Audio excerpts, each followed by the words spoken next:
Background. And this is very important piece of your banners because this catches attention to a banner, this sets the color set of your banner, and let's see how to create it, to use it in multiple banners. Okay, for example, we have two banners, 600 by 600 and 640 by 480. And we want to set some background for them. To understand which size of component for background do we need, we have to look at the biggest banner that we have. Actually, right here, this is even too big. We could create a component for background smaller because our banners are not that big.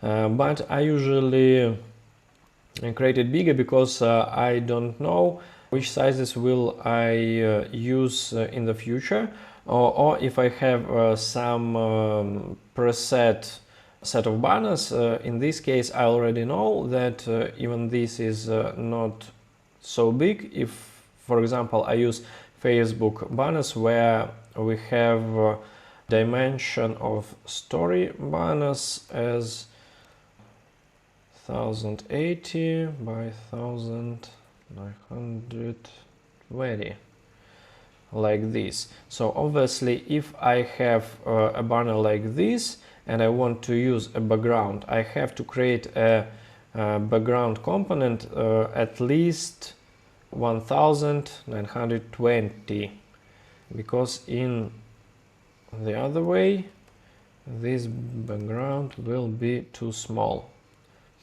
Okay, so this is how to choose a size for the background component. Now let's go to the beginning and create our banners. This is 600 by 600. Let's fill it with something, and another one will be like this. Okay. And now we want to add some background to it using a component. Okay, I will create a component with the biggest side. It will be 640. So this will be 640 by 640. Okay, and I will make it component, name it background. And after that, I can copy some image over here. I'll copy this image from my previous component and use it here. Okay, and I can scale it to fit my size, like this. You can move your image inside your background as you want. I will leave it like this. Okay. And now if I paste this background component into my banners, my background will be copied as well.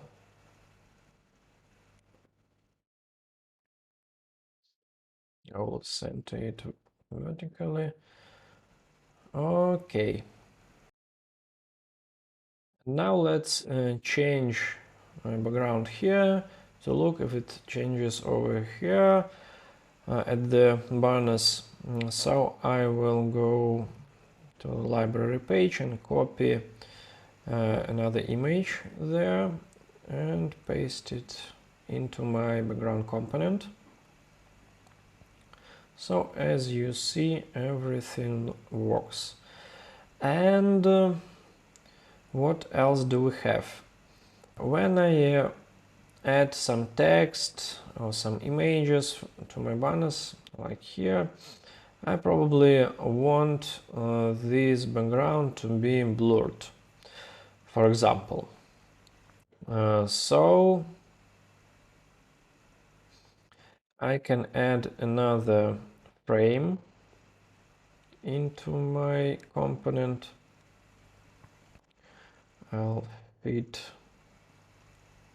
the size and I paste it on the top. Now I can fill it and make it semi-transparent. Okay, and I have some effects like here, for example, background blur. And as you see, this image becomes a little blurry. So I can set it to 30, or maybe it's too much, maybe to this. And if you want, this background becomes blurry. You can apply different effects to a background to do something here, but I think these are the mainly used effects when you create backgrounds, so you can use them. And let's revise once again. Usually you have some set of sizes of banners that you want to create. So you want to create banners for Google, or you want to create for Facebook, and you already know the sizes of all your banners. When you know it, you pick the biggest dimension and make a background component as a square with a side equal to the biggest dimension of your banners. In this case, you can use this background at all of your banners without losing quality. Okay, that's it with backgrounds, and we will have a separate lesson about where to find beautiful backgrounds, beautiful images, patterns, and other things for your backgrounds. We'll cover it later.